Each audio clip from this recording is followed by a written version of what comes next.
기도할 때 하나님의 비밀을 알게 됩니다라는 제목이거든요. 오늘 이 말씀 가지고 여러분 꼭 기억해야 돼요. 이 하나님이 쓰시는 사람은 이 사람들이에요. 겸손한 사람은 하나님 쓰실 것 같죠. 겸손해도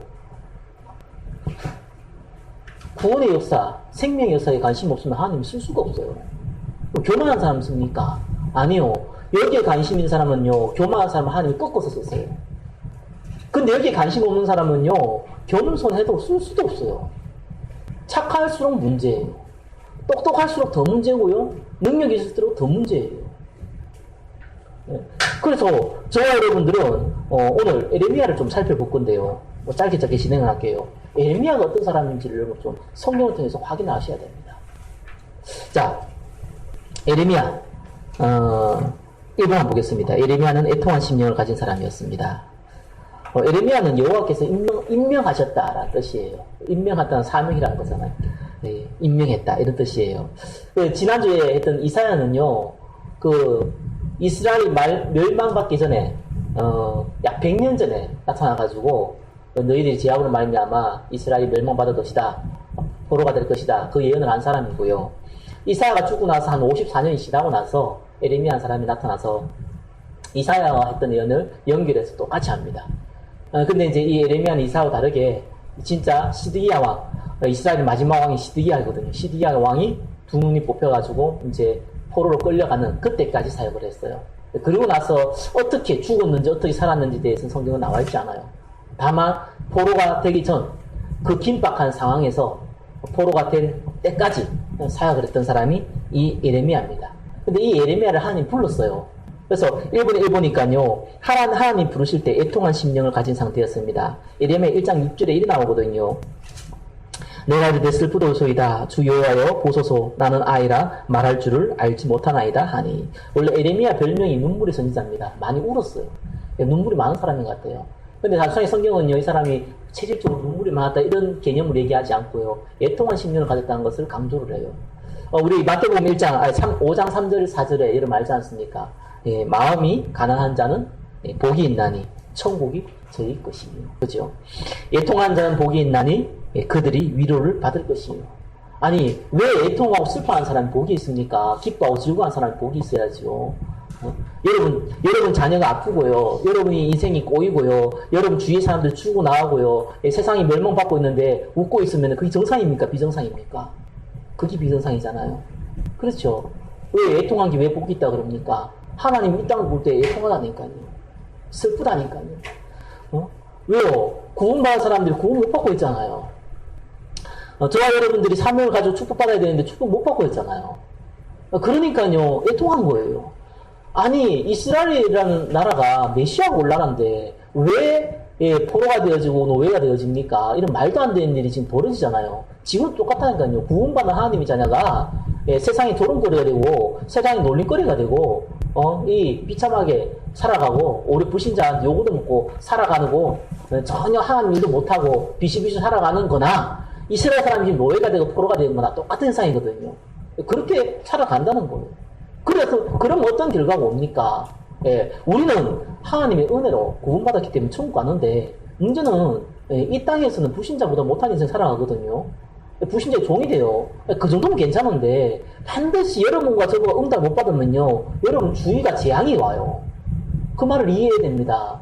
여러분, 하나님께서 소돔과 고모라를 멸망시킬 때는요, 소돔과 고모라가 타락해서 멸망시킨 게 아니고요, 소돔과 고모라에 어인 10명이 없었잖아요. 그것 때문에 하나님께서 멸망시킨다니까요. 저와 여러분들이 이 어인의 축복을 못 받으면은 여러분 주위가 멸망당한다니까요. 근데 어떻게 거기에서요, 웃고 기쁘고 즐기고 한가할 수 있겠습니까?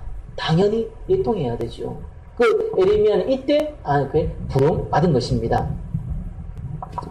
그래서 구원받은 하나님의 자녀의 첫 번째 사명이 뭔지 압니까? 사명은요, 하나님 앞에 은혜 받는 거예요. 하나님 주신 기쁨이 너무 크고, 반대로 구원받지 못한 사람들이 저 비참한 사람들이 상대적으로 보인다니까요. 여러분, 이건희 같은 사람, 뭡니까? 요즘 롯데 열심히 재벌과 싸우고 있대요. 신동주 사장인가? 뭐죠? 그런 사람들 보면 부럽습니까? 예. 거기서 이제 여러분들이 우리 솔직한 모습이 나오는 거예요. 그건 부러울 게 아니에요. 예? 그럼 그게 그 사람들이 불쌍합니까? 사실은 여러분 불쌍하게 보이지도 않잖아요. 돈 많으니까 저짓한다고 그렇게 우리 욕은 할 수 있어도 실제로는요, 우리는 부러워한다니까요.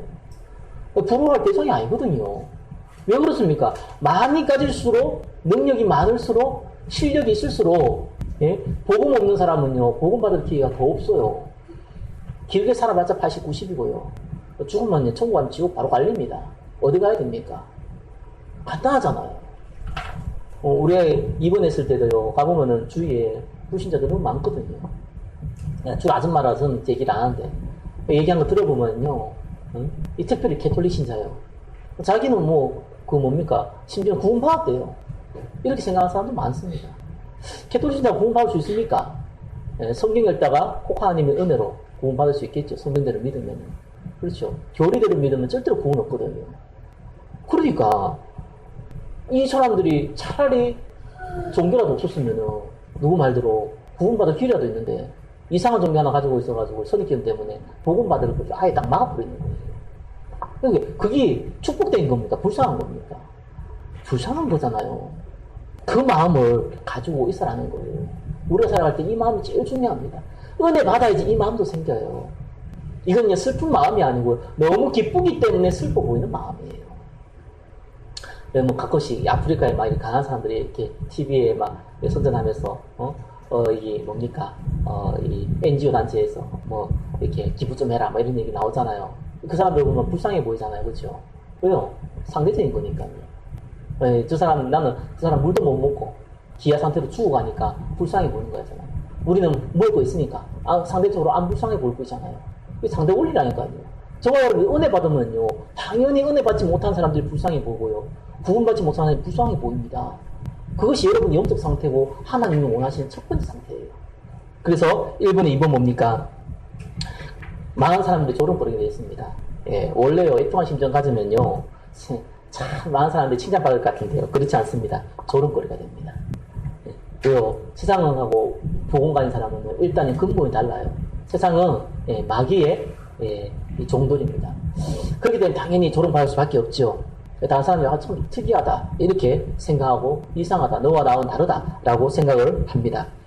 자, 이 정도는 괜찮은데 예레미야는 보니까요, 배신자로 낚인 찍힐 때에도 애통한 심정을 가졌습니다. 이제 이 인간이 자꾸 이스라엘 망한다고 얘기하니까 이 사람 분명히 바빌론한테 돈 받아 먹은 사람이다, 저 정치꾼이다, 그래가지고 우리나라 친일파처럼 그런 거 아니냐, 자, 이런 식으로 계속 모함을 하는 것이요. 그래서 배신자로 낙인을 찍혔습니다. 그러면은 솔직히 저와 여러분들이 하나님 사명 가지고 일을 할 때 안 되고 기분 나쁘고 안 좋은 일이 생기면 낙심하기 쉬운데, 예레미야 20장 9절, 이런 9절 정도는 한번 외워놓어도 괜찮아요. 그래서 내가 적어놨습니다. 내가 다시는 여호와를 선포하지 아니하며 그의 이름을 말하지 아니하리라 하면 나의 마음이 불붙는 것 같아서 골수에 사무치니 답답하여 견딜 수 없나이다. 답답해서 견딜 수가 없는 거예요. 왜요? 요거도 뭐고도 하기 싫은데 말 안 하려고 하니까 답답해 죽겠다는 거예요. 그게 애통한 심령을 가진 사람의 특징입니다. 여러분 꼭 이 마음을 가지고 있는 축복을 누리시기 바랍니다. 2번입니다. 예레미야는 이해할 수 없는 상황에서 더 큰 하나님의 계획을 깨달았습니다. 사람도 한계란 게 있거든요. 예레미야가 한계가 와버렸어요. 자기가 배신자로 낙인 찍히고 조롱거리까지는 괜찮았는데, 예레미야 33장 1절 뭐랍니까? 예레미야가 아직 시위대 뜰에 갇혀 있을 때, 이 말이죠. 시위대 뜰이면 시위대가 어디냐면요, 그때 당시에 왕을 특별히 이렇게 보호하는 군사들을 보고 시위대라고 그럽니다. 시위대 뜰이라는 것은 왕 친위대가 관리하는 감옥에 잡혀 있다는 말이에요. 이렇게 감옥에 잡혔잖아요. 지금 같은 감옥 아닙니다. 그때 당시에는요. 그때 요새 보니까요, 감옥이 어떻게 됐냐면 굴을 팠어. 굴을 파가지고 이게 땅이 있다면요, 지하에 굴을 판 거예요. 그냥 굴을 파서. 그래, 굴을 팠어요. 이렇게 철창 몇 가지 만들어가지고요, 이렇게 그냥 가놨어요. 여기 안에다가.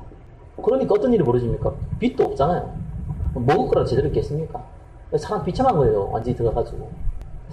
이런 상황에 처한 겁니다. 아무리 예레미야지만 자기가 하고 싶어서 한 것도 아니고, 다만 하나님 앞에서 은혜 받은데, 하나님 하라 그래서, 또 이스라엘 멸망받으니까 요걸로 물 거 알면서 했을 뿐인데, 그러면은 조금, 막 이렇게 칭찬을 못 받더라도, 이런 상황 안 만들어야 되지 않겠습니까? 라고 사람들이 생각을 하거든요. 그래서 에레미야도 동일한 것 같아요. 이 상황에 처한 거예요. 그때 하나님 말씀이 두 번째로 임하니라 이렇게 나옵니다. 2번에 2번입니까? 그때 하나님 말씀이네요. 저와 여러분들이 살아가면서 어려운 일 당할 수 있거든요. 우리가 심적으로나 아니면 우리가 경제적으로나 아니면 우리가 여러 가지 문제 사건을 통해서 어려움 당할 수 있어요. 이때 저와 여러분들은 하나님의 음성을 들을 수 있는 가장 좋은 기회입니다. 왜요? 우리는 딱 생각해야 돼요. 문제가 딱 생기면 사람은 체질적으로 생각을 하게 된다니까요. 불신자들은 방법을 생각하지만 하나님의 자녀는 하나님 바라보게 된다니까요. 그때 하나님 왜 이런 일이 나에게 벌어집니까? 라는 질문을 하는 것이 정상적이에요. 에레미야도 그 질문을 하고 있을 때예요. 그때에 하나님이 말씀했는데 2번에 1 뭡니까? 하나님의 계획이 있음을 말씀하셨습니다. 라고 얘기하죠. 일을 행하시는 여호와, 그것을 만들어 성취하는 여호와, 그의 이름을 여호와라는 이가 이와 같이 이르시도다. 무슨 말이냐면은 하나님이 일을 만들어요. 여러분 살아가는 사건들이 있죠. 하나님 그 사건을 만듭니다. 우연히 사건이 벌어질 것 같은데 그렇지 않습니다. 사건을 만들어요. 문제를 만들어요. 이상하게 꼬이는 걸 일부러 만들어요. 그래놓고 말씀을 주고 성취해요. 그래서 일을 행하는 여호와, 그것을 만들어 성취하는 여호와. 그 이름이 여호와, 스스로 계신 분, 여호와라 하는 이가 이와 같이 이르노라. 자, 하나님 계획이 있는데 2번 뭡니까? 너는 내게 부르짖으라. 부르짖는다는 말은 무슨 말이에요? 기도하라는 말이 아니라 부르짖는다고 얘기할 때는요, 본격적으로, 그냥 기도가 아니고 본격적으로 기도하라는 그 말이에요. 부르짖으라. 3절에 보니까요, 내가 내게 응답하였고 내가 알지 못하는 크고 비밀한 일을, 옛날엔 비밀한 일, 요즘 나온 성경은 은밀한 일입니다. 은밀한 일을 내게 보이리라. 무슨 말이냐 하면은 하나님께서 우리에게 응답을 하겠는데 단순한 응답이 아니고 정말 큰 응답을 하겠다는 겁니다. 우리는 살아갈 때 이런저런 문제 많이 벌어질 수 있습니다. 심지어 이렇게 에레미야처럼 정말 캄캄한 감옥에 갇히는 그런 상황이 벌어질 수 있습니다. 혹 우리가 잘못해가지고 문제가 생겼다면은 우리가 회개하면 되는데, 내가 아무 잘못도 안 했고 오히려 하나님을 위해서 헌신한 내가 왜 이런 일이 벌어졌냐라고 우리는 질문을 할 수 있습니다. 그때 저와 여러분이 반드시 깨달아야 됩니다. 그때 하나님 말씀 드려야 돼요. 그때 하나님께서 저와 여러분이 알지 못하는 크고 비밀한 일을 보이는 거예요. 간단한 일 아니거든요. 저는 개인적으로요, 영적으로 어려움 당했을 때, 저는 하나님께 처음에 기도했어요. 살려달라고, 힘들다고, 어렵다고. 정말 하나님은 은혜로운 하나님이신데, 다 치유하시는 거 있죠. 치유하시는데 완벽하게 치유 안 하시는 거예요. 항상 2%, 3%를 남겨놓는 거예요. 그래서 저는 몰랐어요, 그때는. 왜 그럴까? 아니, 내한테 지금 이런 문제가 있는데, 그것도 내가 다른 문제도 아니고, 영적인 문제가 왔는데, 왜 내가 기도하면 좀 은혜는 되는데, 이게 완전히 해결되지 않을까? 그게 저한테는 고민거리였다니까요. 왜냐하면 하나님이 내한테 응답을 하는데 크고 비밀한 일을 보이겠다는 겁니다. 저희 집은요, 우상숭배 가문이거든요. 저희 가문 가운데 첫 번째 목사가 접니다. 성산문의 그 가문의 후대라 가지고요, 지지도 고집도 세고요. 아무튼 간에 제대로 사는 사람 별로 우리 가문 중에 아무도 없어요. 나름대로 성공한 사람들은 있는데요, 전부 다 이상하게 됐어요. 제가 그걸 보고 자랐잖아요. 그런데 그 가문에서 예수 믿는 사람도 몇 사람 없는데 목사가 됐어요. 저는 솔직히 목사들 배경도 없고 이 목사들 만한 그릇도 안 되거든요. 근데 하나님이 저를 향한 계획이 있더라고요. 그게 시간이 지나면서 알았어요. 왜냐하면은 하나님의 일을 하는 것 외에는 내한테 행복하지가 않는 거예요. 세상 일을 하면서 내가 이걸 통해서 하나님 영광 돌리면은 그것도 행복해야 되잖아요. 나는 그게 행복하지가 않는 거예요. 그게 크고 비밀한 일이었다는 걸 내가 알게 되더라고요. 나이가 들어서 어느 정도 시간이 지나서 알게 되었죠. 저와 여러분들은요, 이런 문제 저런 문제 벌어질 때 쉽게 해석하면 안 됩니다. 하나님 크고 비밀한 일 남겨놨다니까요. 그래서 성경은 뭐라고 그러냐니까 부르짖으라고 그래요. 진짜로 기도하라는 거예요. 문제 있으면 없었습니까? 어차피 죽고 나면 살긴데 기도하라는 거예요. 그러면 하나님 니한테 응답도 주고, 기도한 대로 응답을 주든지 평안을 주든지 해결해 가면서 진짜 큰 거 보이겠다는 거예요. 자, 2번에서 한번 뭡니까? 멸망과 회복에 대한 구체적인 비밀을 알겠습니다. 이스라엘이 어떻게 멸망받을 것이다. 이스라엘이 어떻게 회복할 것이다. 메시아가 어떻게 언약을 성취할 것이다. 구체적인 것을요, 에레미야한테 다 보여주는 겁니다. 여러분요, 이런 걸 경험을 하면요, 그때부터는 진짜 힘 생깁니다. 하나님이 여러분한테 직접적으로 세밀하게요, 하나씩 깨닫게 하고, 생각나게 하시고, 여러분 인도하는 걸 체험하게 되면요, 힘이 생겨요. 그래서 3번 마지막 뭡니까? 에레미야는 열매와 상관없이 하나님 앞에 순종하였습니다. 진짜 쓰임받는 사람은요, 열매 없이 쓰임받는 사람이에요. 이 에레미야는 사실상 사람이잖아요. 저도 여러분도 사람이거든요. 아무리 그래도요, 돈 없으면요, 힘들어요. 아무리 그래도요, 하나님 자꾸 꼬이면요, 힘들어요. 그렇잖아요. 아무리 그래도요, 여러분이 인생의 미래가 캄캄하면요, 힘들다니까요. 그렇잖아요. 그런데 에레미야는요, 멸망받을 때까지. 아니, 좀, 에레미야가 이렇게 40년 동안 사역했거든요. 아니, 하나님 직접 썼던 이 에레미야가요, 40년 정도 사역하면요, 아니, 뭐, 이렇게 육신적인 축복은 못 받아도, 그래도 자기를 통해서 많은 사람들이 회개하고, 돌아오고, 쉽게 말하면 많은 사람들이 이렇게 은혜 받고, 이래야 될 거 아니겠어요? 아니, 내한테 무슨 돈이 생기고 이런 거 아니라도 에레미야가 선지자니까, 자기를 통해서 많은 사람들이 은혜 받고, 회개하고, 돌아오고 이래야 되는데, 회개하기는 커녕, 감옥에 갇혔죠. 나중에 어떻게 해서 풀려나게 됐는데, 이 이스라엘은 완전히 멸망받아 버렸죠. 자기 보는 눈앞에서 자기 왕이 두 눈이 뽑혀가지고 바벨론을 끌려가죠. 그 중에 많은 여자들이요, 팔려가죠. 거기서 많은 젊은 사람들이요, 죽음을 당하죠. 그걸 자기 눈으로 직접 봤다니까요. 이럴 수 있습니까? 라고 우리는 얘기할 수 있잖아요. 그러면 에레미야는 힘이 빠져야 되는 게 정상이거든요. 힘이 안 빠졌어요. 이유가 뭔지 압니까? 그게 하나님의 비밀입니다. 이 비밀을 갖고 있는 사람은요, 힘이 안 빠져요. 이 비밀의 능력을 갖고 있는 사람은 힘이 안 빠진다니까요. 여러분들은 이거 체험해뿐만요, 힘이 안 빠져요, 진짜로. 이런 게 없으니까 자꾸 뭐가 생기면 힘 빠지고, 뭐 좀 되면 또 좋아하고, 이래 왔다 갔다 하는 거예요. 그게 나이 10살 먹은 사람이냐, 80 먹은 노인이냐, 똑같아요, 이거. 왜 관심 무시니까요. 이 부분을 경험하면 다르다니까요. 여러분, 제너라는 사람 혹시 얘기 들어봤습니다. 제가 예전에 한번 여러분한테 카톡으로 아마 문자를 보낸 것 같습니다. 제너라는 사람이 이 시드니에 이제 사는 사람이었잖아요. 지금은 뭐 아마 돌아가는지 내가 알고 있는데, 이 사람이 단순한 전도를 했어요. 여러분, 유럽 문화를 가지고 있는 사람들은 처음부터 국가가 기독교예요. 그래서 우리나라처럼 이렇게 불교나 이런 우상숭배를 하는 나라가 아니고요. 처음부터 태어날 때부터 그냥 교회 가서 세례받았어요. 문화가 기독교예요. 네, 그런데 이 사람들이 문화가 기독교로 해서 구원받는 거 아니잖아요.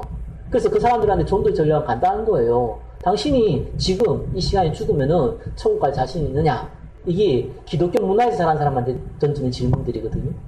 이 불교 문화나 이런 사람들이 이거 던지면은 말도 안 되는 황당한 소리예요. 복음을 모르고 있기 때문에. 근데 기독교 문화에서는 자기가 예수 믿는다고 생각을 하고 있어요. 예수 안 믿으면서.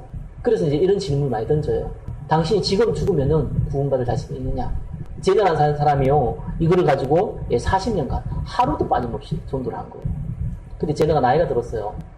그때 제너가 뭐라 그랬냐면은, 나는 전도한 것이 실패한 것 같다.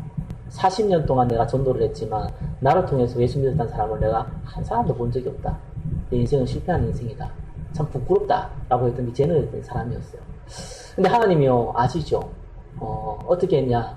이 영국에 있는 어떤 한 목사가, 유명한 목사가 이제 자기 설교를 하는데 어떤 사람이 손을 들어서 관정을 하고 싶다고 그러는 거예요.